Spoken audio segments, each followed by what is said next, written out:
ಸಭೆಯ 5 ವಿಧವಾದ ಸೇವೆಗಳಲ್ಲಿ ಎರಡನೆಯದು ಪ್ರವಾದಿಗಳ ಸೇವೆ. ಸೊ ಇವತ್ತು ನಾವು ಆ ಪ್ರವಾದಿಗಳು ಯಾವ ರೀತಿಯಾಗಿರುತ್ತಾರೆ ಎಂಬುದಾಗಿ ಆ ಸೇವೆ ಕುರಿತಾಗಿ ನಾವು ಚರ್ಚೆ ಮಾಡೋಣ. ಬನ್ನಿ ನಾವು ಈ ಒಂದು ಕಾರ್ಯಕ್ರಮಕ್ಕೆ ಸಹೋದರನ್ನು ವೆಲ್ಕಮ್ ಮಾಡೋಣ. Praise Lord brother. Praise Lord. ಸಭೆಯ ಎರಡನೇ ಸೇವೆ ಪ್ರವಾದಿಗಳ ಸೇವೆ.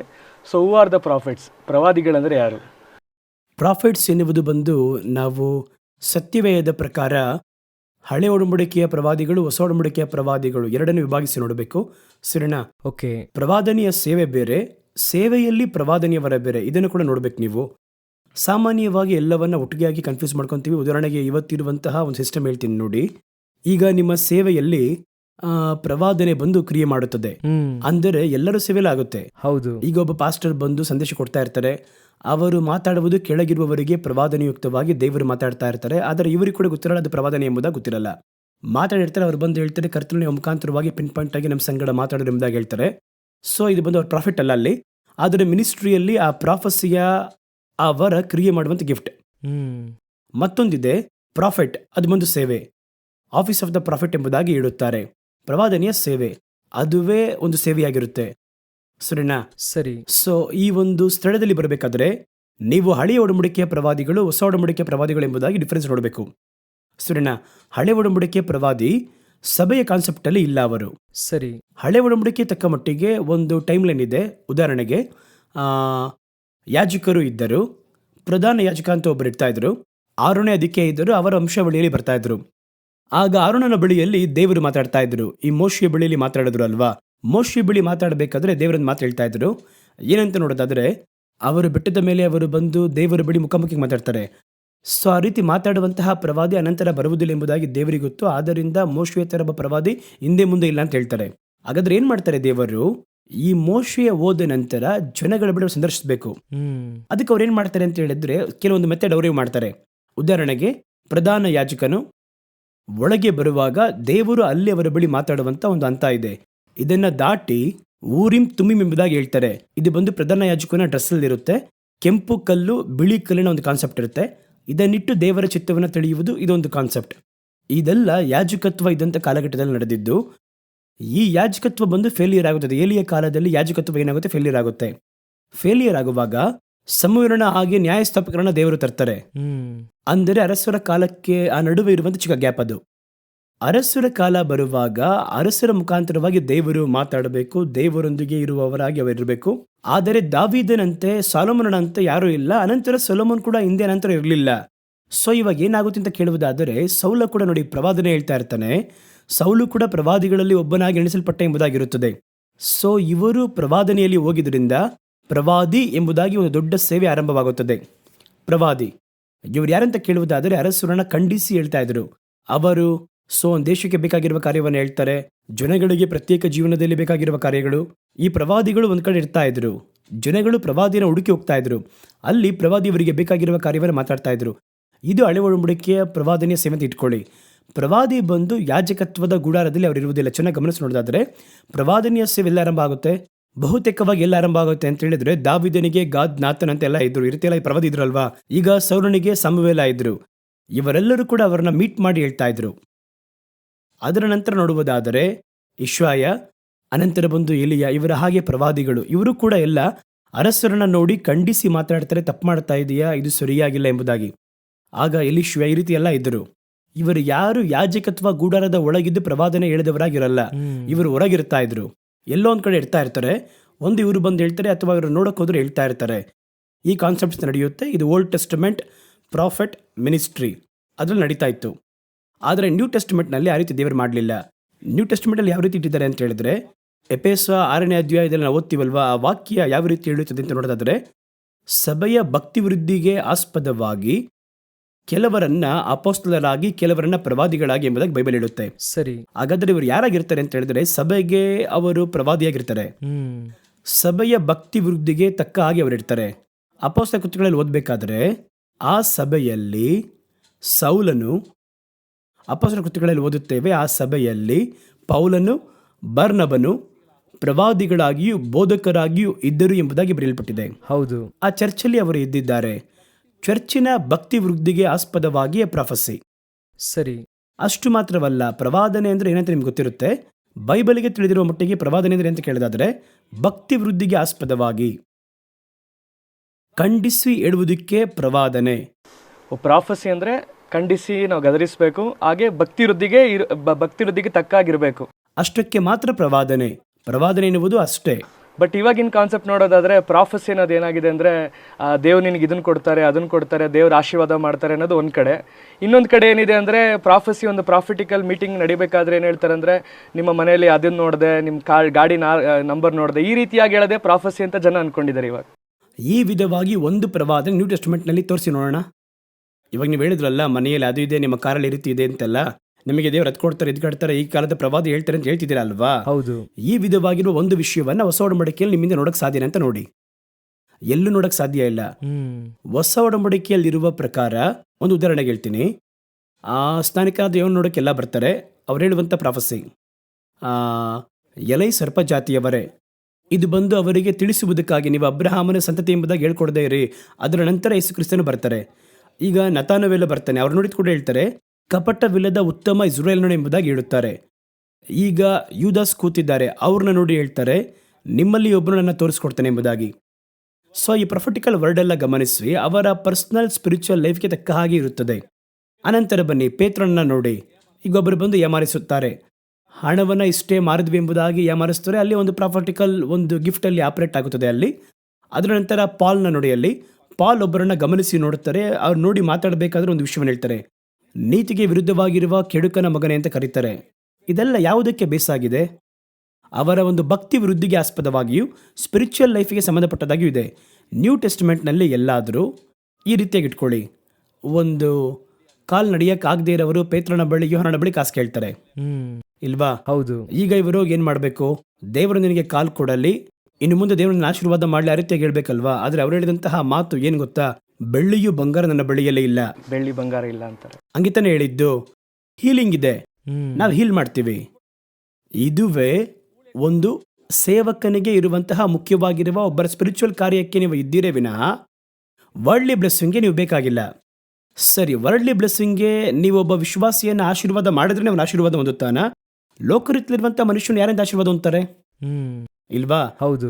ಇಲ್ಲಿ ನೀವು ದೇವರ ಚಿತ್ತವನ್ನ ಸತ್ಯವಂತರಾಗಿ ನಂಬಿಗಸ್ತರಾಗಿ ಮಾಡ್ಬೇಕಾದ್ರೆ ಅದು ಆಟೋಮೆಟಿಕ್ ಆಗಿ ಬರುತ್ತೆ ಆಶೀರ್ವಾದ. ನಂಬಿಗಸ್ತನಾಗಿರುವ ಮನುಷ್ಯನು ಪರಿಪೂರ್ಣವಾಗಿ ಆಶೀರ್ವಾದ ಹೊಂದುವನು. ಮೊದಲನೇದಾಗಿ ದೇವರ ರಾಜ್ಯಕ್ಕೋಸ್ಕರವಾಗಿ, ನೀತಿಗೋಸ್ಕರವಾಗಿ ತವಕಪಡು, ಇವೆಲ್ಲವೂ ನಿನ್ನನ್ನು ಹಿಂಬಾಲಿಸುವುದು. What you need. ಹೌದು. ಬಟ್ ಇಲ್ಲಿ ಪ್ರಾಫಸಿ ಯಾತಕ್ಕಾಗಿ? ಪ್ರವಾದನೆ ಯಾಕೆ? ಕಾರ್ ಕೊಡ್ತಾರೆ, ಸರ್ ನೀವು ಹೇಳಿರೋದ್ರಲ್ಲಿ ಎಷ್ಟು ಇಲ್ಲಿಯವರೆಗೂ ನಡೆದಿದೆ? ನೀವು ಬಂದು ಈ ವರ್ಷ ನಿನಗೆ ಮನೆ ಕೊಡ್ತಾರೆ ಅಂತ ಹೇಳ್ತಾರೆ, ಎಲ್ಲಿ ಕೊಟ್ರು ಮನೆ? ಇಲ್ಲ ಅಲ್ವಾ? ಬಹಳ ಮಂದಿ ಕೊಡ್ಲಿಲ್ಲ. ಪ್ರಾಫಸಿಯಲ್ಲಿ ಒಂದು ಮಾತು ಕೂಡ ಬಿದ್ದು ಹೋಗುವುದಿಲ್ಲ ಸತ್ಯವೇದ ವಾಕ್ಯದ ಪ್ರಕಾರ. ಅಂದ್ರೆ ನನಗೆ ಬಹಳ ಆಶ್ಚರ್ಯವಾಗಿರುತ್ತೆ. ಏನಂತ ನೀವು ಕೇಳುವುದಾದರೆ, ಈಗ HKL ಪ್ರವಾದಿಯನ್ನು ನೋಡಿ, ಎರೇಮಿಯ ಪ್ರವಾದಿಯನ್ನು ನೋಡಿ, ಎಲಿಯನನ್ನು ನೋಡಿ, ಇವರೆಲ್ಲ ಎಷ್ಟು ಪ್ರಾಫಸಿ ಹೇಳಿರ್ಬೋದು ಅಂತ ಯೋಚನೆ ಮಾಡಿ ನೋಡಿ. ಅವರ ಲೈಫಲ್ಲಿ ನೀವು ನೋಡೋದಾದರೆ, ಈಗ ಎಲಿಯನ್ ನೋಡಿ, 1 ಅರಸರು 17 ಒಳಗೆ ಬರ್ತಾರೆ, ಮಳೆ 3 ವರ್ಷ ಬರಲ್ಲ ಎಂಬುದಾಗಿ ಅವರು ಹೇಳ್ತಾರೆ. 18ನೇ ಅಧ್ಯಾಯದವರೆಗೂ ಇದುವೆ, ಒಂದೇ ಪ್ರಾಫಸಿನೇ. ಅದಾದ ನಂತರ 19ನೇ ಅಧ್ಯಾಯದಲ್ಲಿ 18ರಲ್ಲೂ ಅಹಾಬ್ ನೋಡ್ತಾರೆ, ಹಿಮವು ಮಳೆಯು ಸುರಿಯುತ್ತದೆ ಅಂತ ಹೇಳಿದರು, 2ನೇ ಪ್ರಾಫಸಿ. ಅದರ ನಂತರ ಆಕಾಶದಿಂದ ಬೆಂಕಿ ಇಳಿಯುತ್ತೆ ಅಂತ ಹೇಳಿದರು, ಇದು ಒಂದು ಅದ್ಭುತ ಸೂಚಕ ಕಾರ್ಯ, ಸರಿನಾ? ಅನಂತರ ಸತ್ತಂತಹ ಒಬ್ಬ ವ್ಯಕ್ತಿಯನ್ನು ಎಬ್ಬಿಸಿದರು. ಇದನ್ನ ಬಿಟ್ಟು ಬೇರೇನು ಪ್ರಾಫಸಿ ಹೇಳಿದ್ದಾರೆ ಎಂಬುದಾಗಿ ಹೋಗಿ ನೋಡ್ರಿ. ಅದರ ನಂತರ ಅಹಾಬನ ಬಳಿ ಹೋಗಿ ಮಾತಾಡ್ತಾರೆ. ನೀವು ಬೆರಳಿಕೆಯಲ್ಲಿ ನೋಡುವುದಾದರೆ ಒಂದು 10 ಪ್ರಾಫಸಿ ಮಾತ್ರ ಇರುತ್ತೆ ಎಲಿಯನ ಪರಿಪೂರ್ಣ ಲೈಫಲ್ಲಿ. HKLನ ತಗೊಳ್ಳಿ, ಹೆಚ್ಚು ಕಡಿಮೆ 44-48 ಅಧ್ಯಾಯದವರೆಗೂ ಇದೆ. ಅಷ್ಟು ಅಧ್ಯಾಯಗಳಲ್ಲಿಯೂ ಎಷ್ಟು ಪ್ರಾಫಸಿ ಇದೆ ಅಂತ ಹೋಗಿ ನೋಡಿ. ಒಟ್ಟಾರೆ ಅವರ ಲೈಫಲ್ಲಿ ಪರಿಪೂರ್ಣ ಪ್ರಾಫಸಿ ಅಷ್ಟೇ. ನನ್ನ ಮಾತು ಅರ್ಥ ಆಗ್ತಾ ಇದೆಯಾ? ಆದರೆ ಇವರು ಪ್ರತಿ ಮೀಟಿಂಗ್ ಪ್ರಾಫಸಿ ಹೇಳ್ತಾ ಇದ್ದಾರೆ. ಹೌದು.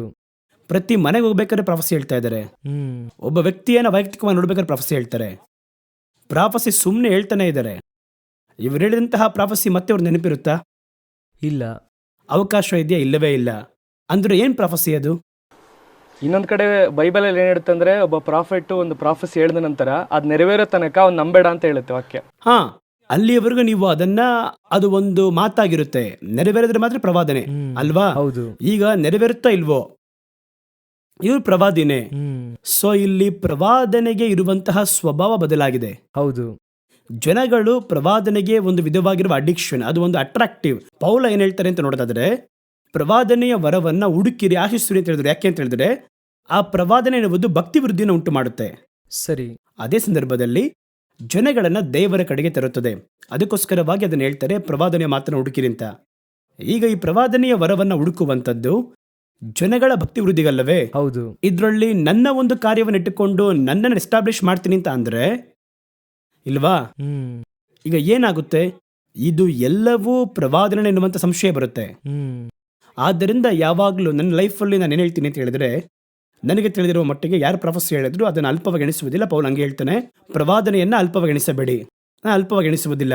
ಅದೇ ಸಂದರ್ಭದಲ್ಲಿ ಸಂಶೋಧಿಸಿ ನೋಡಿ ಒಳ್ಳೆಯದನ್ನು ಹಿಡಿದುಕೊಳ್ಳಿ ಅಂತ ಹೇಳ್ತಾರೆ. ಸೊ ನಾನು ವೆಯ್ಟ್ ಮಾಡ್ತೀನಿ, ಒಳ್ಳೆಯದಾಗಿದೆ ತಗೋತೀನಿ.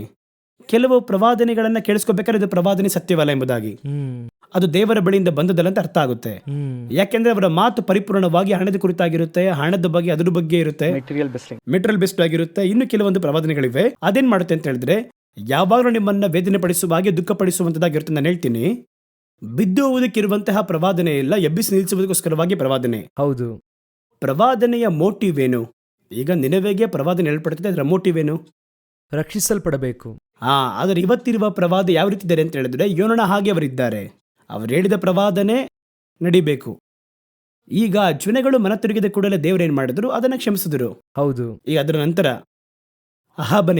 ಅಹಾಬನು ಹುಷಾರಿಲ್ಲದೆ ಇದ್ದಾರೆ, ಅವನು ಸತ್ತ ಅಂತ ಹೋಗಿ ಹೇಳಿ ಅಂತ ಹೇಳಿದ್ರು ಎಲಿಯನ ಬಳಿಯಲ್ಲಿ. ಎಲಿಯ ಯಾರು ಅಂತ ಕೇಳಿದಾದ್ರೆ ಅವನು ಹೇಳಿದ್ರೆ ದೇವರು ಕೇಳ್ತಾರೆ. ಹೌದು. ನನ್ನ ಮಾತಿನ ಮೇರೆಗೆ ಹಿಮವು ಮಳೆಯೂ ಬೀಳುವುದಿಲ್ಲ. ಅದು ಎಲಿಯ ಹೇಳಿದ್ರೆ ದೇವ್ರು ಕೇಳ್ತಾರೆ. ಈಗ ದೇವ್ರು ಹೇಳ್ತಾರೆ ಎಲಿಯನ ಬಳಿಯಲ್ಲಿ, ಅಹಾಬನು ಉಳಿಯಲ್ಲ ಅಂತ ಹೋಗಿ ಹೇಳಿ ಅಂತ. ಇವರು ಹೋಗಿ ಹೇಳಿದ್ರು, ಅಹಾಬನು ಬಂದು ಮನ ತಿರುಗಿದ. ಈಗ ಇವರು ಬಂದು ಅಹಾಬನ ಕ್ಷಮಿಸಿದ್ರು. ಸರಿನಾ? ಈಗ ಎಲಿಯನಿಗೆ ಇದ್ರಲ್ಲಿ ಏನ್ ಸಮಸ್ಯೆ?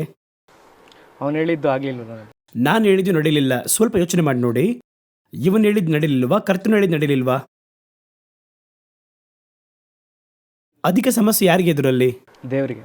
ದೇವರಿಗೆ. ಅವ್ರು ತಾನೇ ಹೇಳಿದ್ದಾರೆ. ಹೌದು. ಈಗ ಪ್ರವಾದ ಏನ್ ಅನ್ಕೋತಾನೆ ಅಂದ್ರೆ, ದೇವರು ನನ್ನ ಮುಖಾಂತರವಾಗಿ ಹೇಳಿದ್ದಾರೆ, ಜನಗಳು ದೇವರನ್ನ ನೋಡ್ಲಿಲ್ಲ, ನನ್ನನ್ನು ನೋಡಿದ್ದಾರೆ. ನಾನು ಹೇಳಿದ್ ನಡಿಲ್ಲ ಅಂದ್ರೆ ನನ್ನನ್ನೇ ಜನಗಳು ತಪ್ಪಾಗಿ ಅನ್ಕೋತಾರೆ. ಇದೇ ಯೋನನ ಒಂದು ಮೈಂಡ್ ಸೆಟ್. ಹೌದು. ಆ ಮೈಂಡ್ ಇರುವಂತ ಎಲ್ಲ ಪ್ರವಾದಿಗಳಿಗೂ ಇದೆ. ಯಾರಿಗೂ ಕೂಡ ದೇವರ ಮೈಂಡ್ ಇಲ್ಲ. ಆ ಕರ್ತನ ಮೈಂಡ್ ಇರುವಂತ ಒಬ್ಬನೇ ವ್ಯಕ್ತಿ ಯಾರಂದ್ರೆ ಮೋಶೆ. ಆ ಮೈಂಡ್ ಎಲಿಯನಿಗೂ ಇದೆ. ಹೋಗಿ ಅಹಾಬನು ಉಳಿಯೋದಿಲ್ಲ ಎಂಬುದಾಗಿ ದೇವರು ಹೇಳಿದ್ರ, ಹೇಳಿದ ಕೂಡಲೇ ಎಲಿಯನ ಬಳಿ ದೇವರು ಹೇಳುತ್ತಾರೆ, ಅವನು ಬಂದು ಹತ್ತದನ್ನ ನೋಡ್ದ, ಆದ್ರಿಂದ ಅವನಿಗೆ ಕ್ಷಮಿಸಿದೆ ಹೇಳಿ ಈ ರೀತಿ ಹೇಳ್ತಾರೆ. ಇದು ಅವನ ಕಾಲದಲ್ಲಿ ನಡೆಯೋದಿಲ್ಲ, ಅವನ ಮಕ್ಕಳ ಕಾಲದಲ್ಲಿ ನಡೆಯುತ್ತೆ ಎಂಬುದಾಗಿ ಹೇಳ್ತಾರೆ. ಇದನ್ನ ಯಾಕೆ ಇವರ ಬಳಿ ಬಂದು ಹೇಳಬೇಕು? ಈಗ ಎಲಿಯನ ಬಳಿ ಈ ವಿಷಯವನ್ನ ಹೇಳುವುದಕ್ಕೆ, ಎಕ್ಸ್ಪ್ಲೈನ್ ಮಾಡುವುದಕ್ಕೆ ಏನ್ ರೀಸನ್? ಎಲಿಯನಿಗೆ ಏನನ್ಸುತ್ತೆ, ನಾನು ಹೇಳಿದೆ, ಇವರು ಹೇಳಕ್ ಹೇಳಿದ್ರು, ನಾನು ಹೇಳ್ದೆ ನಡೀಲಿಲ್ಲ. ಎಲ್ರು ಏನ್ ಹೇಳ್ತಾರೆ, ಎಲಿಯ ಬಂದು ಹಿಂದೆ ತರ ಇಲ್ಲ ಕಣ್ರಿ, ಹೇಳಿದವಾಗ ನಡೆದೇ ಹೋಯ್ತು, ಹಿಂಗ್ತಾನೆ ಮಾತಾಡ್ತಾರೆ. ಹೌದು. ಅದಕ್ಕೆ ಅವ್ರನ್ನ ಕನ್ಸೋಲ್ ಮಾಡ್ತಾರೆ. ಇಲ್ಲಪ್ಪ, ಇದು ಏನ್ ವಿಷಯ ಅಂತ ಕೇಳಿದ್ರೆ, ಅವನ ಕಾಲದ ನಡೆಯಲ್ಲ, ಆದ್ರೆ ನನ್ನ ಪ್ರಾಫೆಸಿ ಒಂದೇ ನಡೆಯುತ್ತೆ ಖಂಡಿತವಾಗಿ, ಅದನ್ನ ನೋಡ್ಕೊಂಡು ಬಿಟ್ಬಿಡಿ ಎಂಬುದಾಗಿ ಹೇಳಿದ್ರು. ಸೊ ಹಲವು ಸಂದರ್ಭಗಳಲ್ಲಿ ದೇವರ ಹೃದಯ ಯಾವ ರೀತಿಯಿಂದ ಅರ್ಥ ಆದ್ರೆ ಮಾತ್ರ ಪ್ರಾಫಿಟ್. ಆದ್ರಿಂದಲೇ ಪ್ರಾಫಿಟ್ಗೆ ಒಂದು ಹೆಸರುಂಟು, ಅವನು ದೇವರೊಂದಿಗೆ ನಡೆಯುವಾತನು. ಹೌದು. ಮತ್ತೊಂದು, ಅವನು ದೇವರ ಬಾಯಾಗಿದ್ದಾನೆ. ಹೃದಯದಲ್ಲಿ ಇರುವಂತದ್ದೇ ಬಾಯಲ್ಲಿ ಬರುತ್ತದೆ. ಹಾಗಾದ್ರೆ ದೇವರ ಬಾಯಾಗಿರ್ಬೇಕಾದ್ರೆ ದೇವರ ಹೃದಯ ನಿಂಗೆ ಗೊತ್ತಿರಬೇಕು, ಅದುವೇ ಒಳಗಿಂದ ಬರುತ್ತದೆ.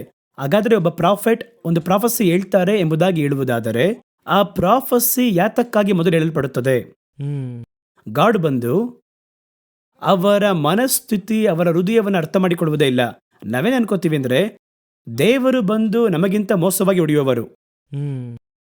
ಅವ್ರು ಹೇಳಿದ್ರ ಮುರಿತಾರೆ, ಅದರ ನ್ಯಾಯ ತೀರ್ಪೆ ಇಲ್ಲ ಅಂತ ಹೇಳಕ್ಕಾಗಲ್ಲ. ಆದರೆ ಅವರು ಕಡೆಯ ನಿಮಿಷದವರೆಗೂ ಕಾಪಾಡಕ್ಕೆ ಬಯಸ್ತಾರೆ. ಪ್ರಾಫಿಟ್ ಎನ್ನುವವನು ಆ ಕೆಲಸವನ್ನ ಮಾಡುವಾತನು, ಅವನ್ನ ಕಾಪಾಡುವ ಕೆಲಸ ಮಾಡುವನು. ಸರಿ. ಅವನ ಕಡೆಯವರೆಗೂ ಕಾಪಾಡುವುದಕ್ಕೆ.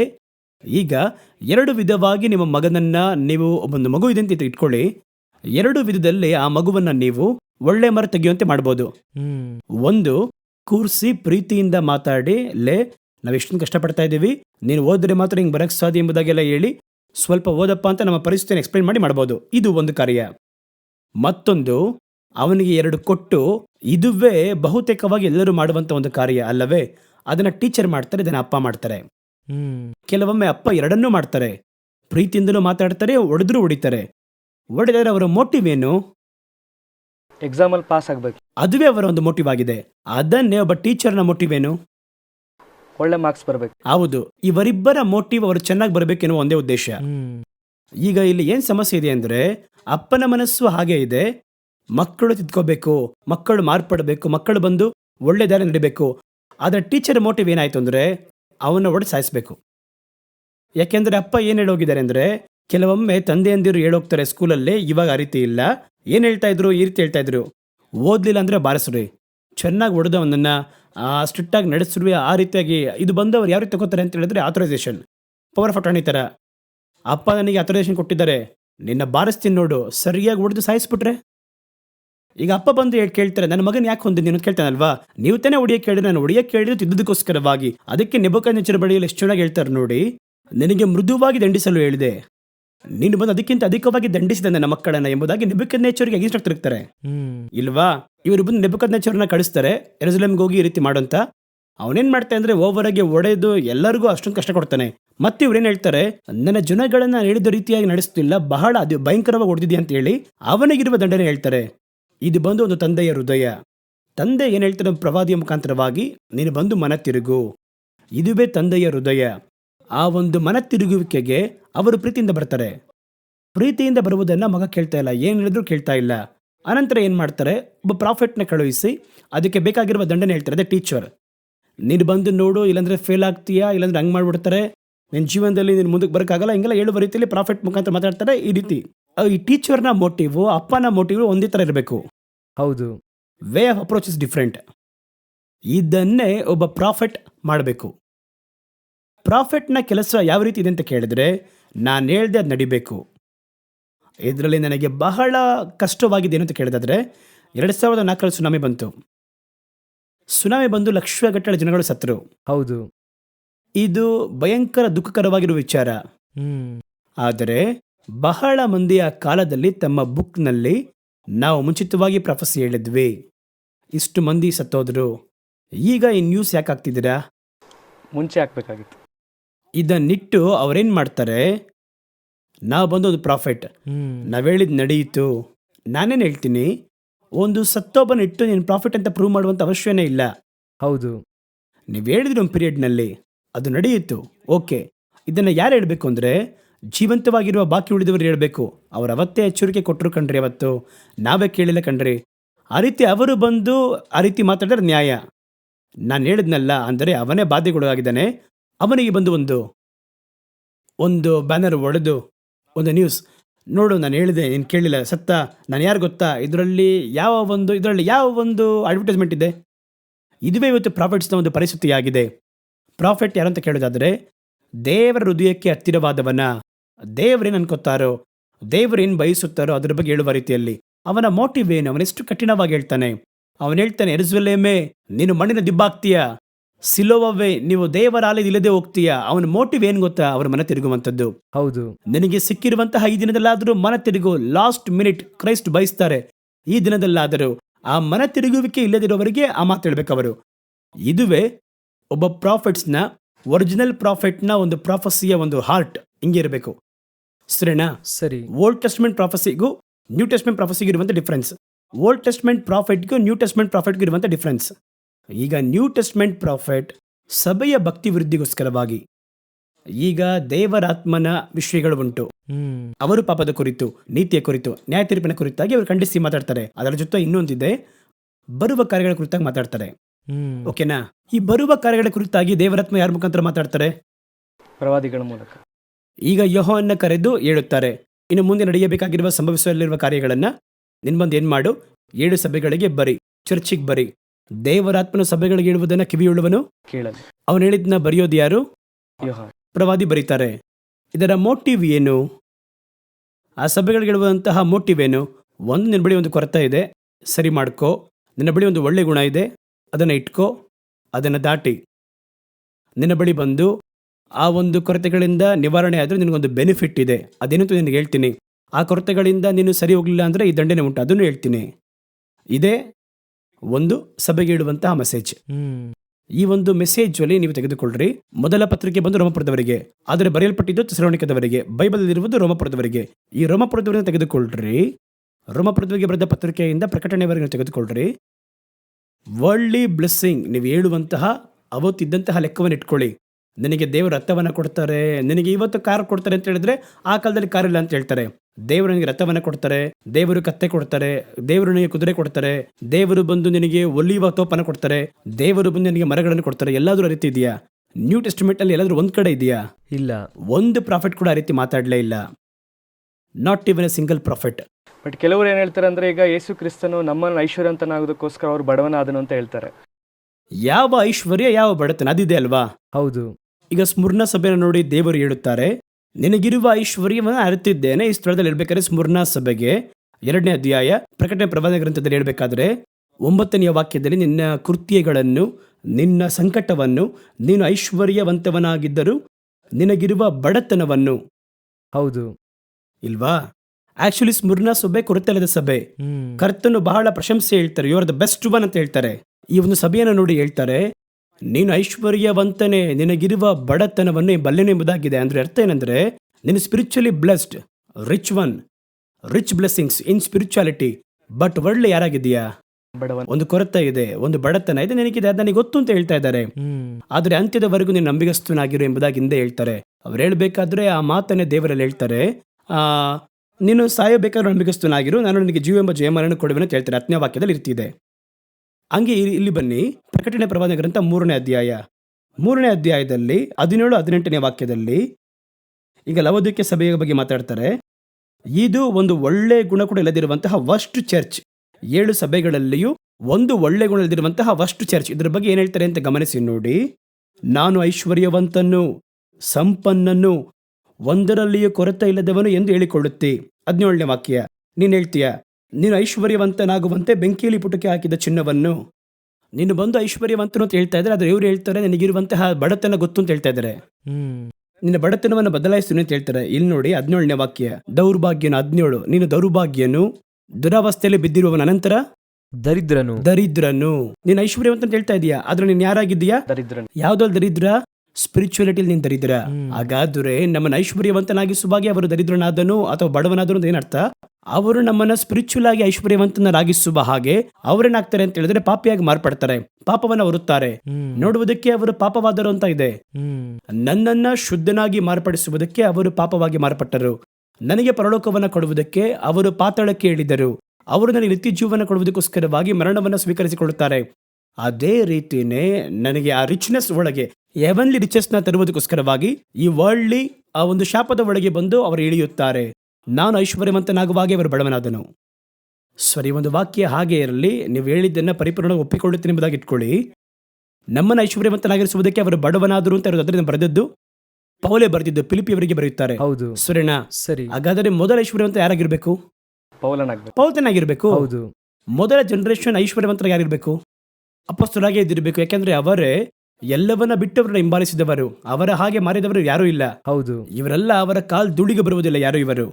ಆ ಅಪೊಸ್ತಲರು ಎಲ್ಲವನ್ನ ಬಿಟ್ಟು ಅವರ ಹಿಂದೆ ಬಂದಂತಹ ಅವರೇ ಮೊದಲ ಇವರ ಮಾತಿನ ಮೇರೆಗೆ ಐಶ್ವರ್ಯವಂತರಾಗಿರ್ಬೇಕು. ಹೌದು. ನಮ್ಮನ್ನ ಐಶ್ವರ್ಯವಂತರಾಗಿ ಮಾಡುವುದಕ್ಕೆ ದರಿದ್ರರಾದರು. ಈ ಸ್ಟೇಟ್ಮೆಂಟ್ ನ ಬರೆಯುವಂತಹ ಪೌಲನೇ ಬಾಡಿಗೆ ಮೇಲೆ ಇದ್ದಾರೆ ಅಂತಿದೆ ಅಪೊಸ್ತಲ ಕೃತ್ಯ 28ನೇ ಅಧ್ಯಾಯದಲ್ಲಿ. ಈ ಸ್ಟೇಟ್ಮೆಂಟ್ಗೆ ತಕ್ಕ ಅಪೊಸ್ತಲರನ್ನ ನಮ್ಮ ಬಳಿ ಬೆಳ್ಳಿ ಬಂಗಾರ ನಮ್ಮ ಬಳಿ ಇಲ್ಲ ಎಂಬುದಾಗಿ ಹೇಳ್ತಾರೆ, ಇಲ್ವಾ? ಆ ರೀತಿ ಇರುವಲ್ಲಿ ಇದೇ ಪೌಲ ಹೇಳ್ತಾರೆ, ನಾನು ಬಡವನು. ಅವ್ರು ಹೇಳ್ತಾರೆ, ಒಂದು ಕಡೆ ಹಿಂಸೆಯೋ, ಸಂಕಟವೋ, ದುಃಖವೋ, ವೇದನೆಯೋ ಕ್ರಿಸ್ತನ ಪ್ರೀತಿನ ನಗಲಿಸುವನು ಯಾರು? ಹಾಗಾದ್ರೆ ಇವರು ಹೇಳುವಂತಹ ಐಶ್ವರ್ಯಕ್ಕೂ ಬೈಬಲ್ ಹೇಳುವಂತಹ ಐಶ್ವರ್ಯಕ್ಕೂ ಎಂಟೈರ್ಲಿ ಡಿಫರೆಂಟ್ ಅದು. ಹಾಗಾಗಿ ಇವರಷ್ಟು ಮಂದಿ ಕೂಡ ಬೈಬಲ್ಗೆ ಅಗೇನ್ಸ್ಟ್ ಆಗಿರುವ ಪ್ರವಾಸ ಹೇಳ್ತಾ ಇದ್ದಾರೆ. ಈಗ ಜನಗಳನ್ನ ನೀವು ಸ್ಪಿರಿಚುವಲಿ ರೂಪಿಸುವುದಕ್ಕೆ ಸೇವಕರ ಅಥವಾ ವರ್ಲ್ಡ್ಲಿ ಬ್ಲೆಸ್ಸಿಂಗ್ ಮಾಡುವುದಕ್ಕೆ ಸೇವಕರ? ನೀವು ಲೋಕವೃತ್ತಿಯಲ್ಲಿ ಬ್ಲೆಸ್ ಮಾಡುವುದಕ್ಕೆ ಸಾವಿರಾರು ಮೋಟಿವ್ ಒಳಗಿದೆ. ಹೌದು, ಇಲ್ವಾ? ಹೌದು. ಶ್ರೀಮಂತರಾಗುವುದು ಹೆಂಗೆ ಅಂತ ಹೇಳ್ಕೊಡ್ತಾರೆ ಸ್ಥಳದಲ್ಲಿ, ಬುಕ್ಸ್ ಎಲ್ಲ ಇದೆ, ಎಷ್ಟೊಂದಿದೆ. ನೀವು ಕೂಡ ಯಾವ ಕೂಟವನ್ನ ನಡೆಸ್ತೀರಾ? ಮನಿ ಬ್ಲೆಸ್ಸಿಂಗ್ ಕೂಟವಂತೆ ನಡೆಸ್ತೀರಾ ನೀವು? ಮತ್ತಿನ್ನೇನು ಡಿಫರೆನ್ಸ್ ನಿಮ್ಗೂ ಅವನಿಗೂ? Then why you are servant of God? ನೀವು ಯಾಕೆ ದೇವರಿಗೆ ಸೇವಕರಾಗಿರ್ತೀರಾ? ಸೈತಾನನಿಗೆ ಸೇವಕರಾಗಿ ಮಾರ್ಪಡಬೇಕು. ದೇವರ ಸೇವಕ ಒಬ್ಬನ ಆತ್ಮಕ್ಕೆ ಸೇವೆ ಮಾಡುವುದಕ್ಕೆ ಸೇವಕ, ಅವನ ಶರೀರಕ್ಕೆ ಸೇವೆ ಮಾಡುವುದಕ್ಕೆ ಸೇವಕ ಅಲ್ಲ. ಅವನ ಶರೀರಕ್ಕೆ ಸೇವೆ ಮಾಡ್ತೀಯಾ? ಹೀಲ್ ಮಾಡ್ರಿ. ಅವನು ಸಾಯುವುದಕ್ಕಿದೆ, ಬದುಕಿಸ್ರಿ ಅವನ್ನ. ಅದುವೇ ಅವನ ಶರೀರಕ್ಕೆ ಮಾಡಬೇಕಾಗಿರುವ ಸೇವೆ. ಆದ್ರೆ ಅವನ ಶರೀರಕ್ಕೆ ಮನೆ ಕೊಡ್ತೀನಿ, ಕಾರ್ ಕೊಡ್ತೀನಿ, ಬಂಗ್ಲೆ ಕೊಡ್ತೀನಿ, ಅದಕ್ಕೆ ನೀವು ಬೇಡವೇ ಬೇಡ ಸರ್. ಅದಕ್ಕೆ ಎಷ್ಟೋ ಮಂದಿ ಲೋಕದಲ್ಲಿ ಇದ್ದಾರೆ. ಅವನೇ ನಿಮ್ಮನ್ನ ಶ್ರೀಮಂತ ಮಾಡಿ ಏನೋ ಮಾಡೋಗ್ತಾನೆ ಅವನು. ಎಷ್ಟೋ ಶ್ರೀಮಂತರಾಗಿದ್ದರೂ ಸಿಗದಿರುವ ಆಶೀರ್ವಾದವನ್ನು ಕೊಡುವುದಕ್ಕೆ ನಿಮ್ಮನ್ನು ನನ್ನ ದೇವರಿಟ್ಟಿದ್ದಾರೆ. ಸೊ ಇವತ್ತು ನ್ಯೂ ಟೆಸ್ಟ್ಮೆಂಟ್ ಪ್ರಾಫಸಿ ಎನ್ನುವಂಥದ್ದು ಮ್ಯಾಕ್ಸಿಮಮ್, ನಾನು ಎಲ್ಲರ ಬಗ್ಗೆ ಹೇಳ್ತಿಲ್ಲ, ಒಳ್ಳೆ ಪ್ರಾಫಿಟ್ಸ್ ಕೂಡ ಇದ್ದಾರೆ, ಒಳ್ಳೆ ಪ್ರಾಫಿಟ್ಸ್ ಇದ್ದಾರೆ, ಮೇಜರ್ ಪ್ರಾಫಿಟ್ಸ್. ಬಹುತೇಕವಾದ ಪ್ರವಾದಿಗಳು ದೇವರ ಬಳಿಯಿಂದ ಮಾತನ್ನು ಪಡೆದುಕೊಳ್ಳುವುದಿಲ್ಲ. ಅವರು ಜನಗಳನ್ನು ತೃಪ್ತಿಪಡಿಸುವುದಕ್ಕೋಸ್ಕರವಾಗಿ ಕೆಲವೊಂದು ಕಾರ್ಯವನ್ನು ನೋಡ್ಬೋದು. ಈ ರೀತಿ ಇವರು ಹೇಳೋದ್ರಿಂದ ಕೆಲವೊಂದು ಕಾರ್ಯ ನಡೆಯುತ್ತಲ್ವಾ? ಹೌದು. ಇಲ್ವಾ? ಕೆಲವೊಂದು ವಿಷಯ ನಡೆಯುತ್ತೆ ಅಲ್ವಾ? ನೀವು ಹೋಗಿ ಉಳಿದಿರುವ ಪ್ರವಾದಿಗಳನ್ನ ಬಿಟ್ಬಿಡಿ, ನೀವೇ ಒಬ್ಬರನ್ನು ನೋಡಿ ಒಂದು 10 ಒಳ್ಳೆ ಕಾರ್ಯವನ್ನು ಹೇಳಿ, ಅದರಲ್ಲಿ 2 ನಡೆಯುತ್ತೆ. ಖಂಡಿತ ಕನ್ಫರ್ಮ್ ಆಗಿ ನಡೆಯುತ್ತೆ. ಲೋಕ ರೀತಿಯಾಗಿ ಈ ಜ್ಯೋತಿಷ್ ಹೇಳೋರೆಲ್ಲ ಇದ್ದಾರೆ, ಹೌದು, ಅವ್ರನ್ನೆಲ್ಲ ಹೋಗಿ ಕೇಳಿ, ಅವ್ರು ಹೇಳೋದ್ರಲ್ಲಿ 10ರಲ್ಲಿ 4 ನಡೆಯುತ್ತೆ. ಆದರೆ ಪ್ರವಾದಿ ಹೇಳುವುದರಲ್ಲಿ 10ರಲ್ಲೂ 10 ನಡಿಬೇಕು. 100%. ಅವಾಗ ಮಾತ್ರ ಅವನು ಪ್ರವಾದಿ. ನಿಮ್ಮಿಂದ ಅಂತ ಪ್ರವಾದನೆ ಹೇಳಕ್ ಸಾಧ್ಯನಾ? ಇವತ್ತು ಇದೇ ಸಮಸ್ಯೆ ಇಲ್ಲಿ. ಜನಗಳು ಏನ್ ಮಾಡ್ತಾರೆ ಅಂತ ಹೇಳಿದ್ರೆ, ಅವರು ಹೇಳಿದ್ದನ್ನ 4 ಇಟ್ಕೊಂತಾರೆ, ನಡೆಯದಿರುವ 6ನ್ನ ಮರ್ತೋಗ್ತಾರೆ. ಈಗ ಅದನ್ನಿಟ್ಟು, ಯಾಕೆಂದ್ರೆ ಒಂದು ಕಾಲದಲ್ಲಿ ಇದೇ ಕಾರ್ಯವನ್ನ ಯೇಸುವಿನ ಅರಿಯದ ಕಾಲದಲ್ಲಿ ಲೋಕದವರ ಬಳಿಯಲ್ಲಿ ಮಾಡ್ತಾ ಇದ್ರು. ಅಲ್ಲಿ ಹೋಗಿ ಅವರನ್ನ ಅರಿತು ಹೇಳುವಂತ ವ್ಯಕ್ತಿಗಳನ್ನ ಇಟ್ಕೊಂಡಿರ್ತಾರೆ. ಅವರು ಗಿಣಿಯಿಂದ ಹಿಡಿದು ಕಂಪ್ಯೂಟರ್ವರೆಗೂ ಹೇಳ್ತಾರೆ. ಅವ್ರ ಬಳಿ ಹೋಗಿ ಕೇಳ್ತಾ ಇರ್ತಾರೆ. ಅದು 10 ಹೇಳುತ್ತೆ, 4 ನಡೆಯುತ್ತೆ, 3 ನಡೆಯುತ್ತೆ.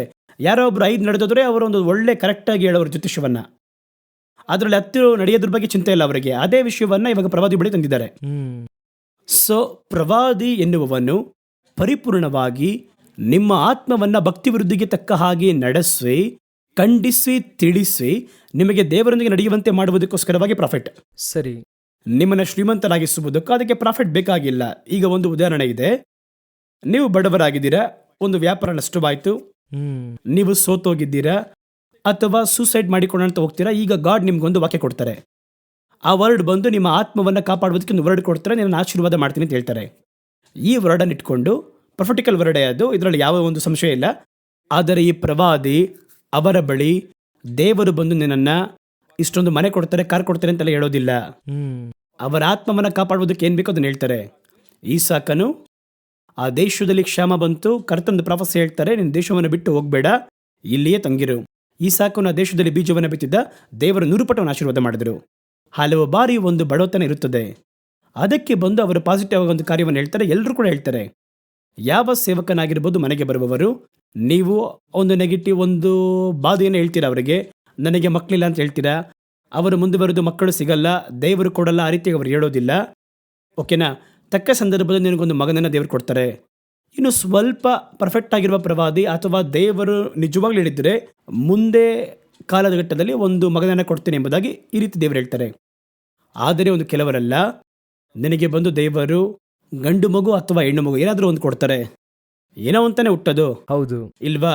ಇವತ್ತು ಈ ಜನಗಳು ಬಂದು ಪ್ರವಾದಿಯನ್ನು ಯಾವ ರೀತಿ ಮಾರ್ಪಡಿಸಿದ್ದಾರೆ ಅಂದರೆ, ಅವರನ್ನ ಜ್ಯೋತಿಷ್ ಹೇಳುವ ರೀತಿಯಲ್ಲಿ ಮಾರ್ಪಡಿಸಿದ್ದಾರೆ. ಅವರು ಭಕ್ತಿ ವೃದ್ಧಿಗೆ ತಕ್ಕವರು. ನನಗೆ ಬಹಳ ಬೈಬಲಲ್ಲಿ ಇಷ್ಟವಾದ ವಿಷಯ ಏನಂತ ಕೇಳೋದಾದ್ರೆ, ಯಾವ ಪ್ರವಾದಿಯಾಗಿದ್ರು, ಕಾಸುವಿಗೆ ಆಸೆ ಪಡೆದಿರುವ ಯಾವ ಪ್ರವಾದಿಯಾಗಿದ್ರು ಕೂಡ ಯಾರನ್ನು ಹೋಗಿ ಅವ್ರು ನೋಡೋದಿಲ್ಲ, ಅವರೇ ಬಂದು ನೋಡ್ತಾರೆ. ಸರಿನಾ? ಕಾಸುಗೆ ಆಸೆ ಪಡುವಂತಹ ಎಲ್ಲ ಪ್ರವಾದಿ ಹೋಗಿ ನೋಡ್ತಾರೆ ಅವ್ರನ್ನ. ಬಿಳಾಮನು ಬಾಲಕನ ಹೋಗಿ ನೋಡ್ದ, ಕರ್ತನು ಹೋಗಿ ನೋಡ್ಬೇಡ ಅಂತ ಹೇಳಿದ್ರು ಹೋದ. ಹೌದು. ಗೆಹಜ್ವಿ ಆ ನಾಮನನ್ನ ಹೋಗಿ ನೋಡಿದ. ಯೂದಾಸನು ಫರಿಜ್ವಾಯರನ್ನ ಹೋಗಿ ನೋಡಿದ, ಅಲ್ಲಿ ಹೋಗಿ ಅವ್ರು ನೋಡ್ದ, ಯಾಜಕರನ್ನ ಹೋಗಿ ನೋಡ್ದ. ಅಲ್ಲಿ ಇವರೆಲ್ಲರೂ ಕೂಡ ಹಣಕ್ಕೋಸ್ಕರವಾಗಿ ಆಸೆಪಟ್ಟ ಪ್ರವಾದಿಗಳು. ಸರಿನಾ?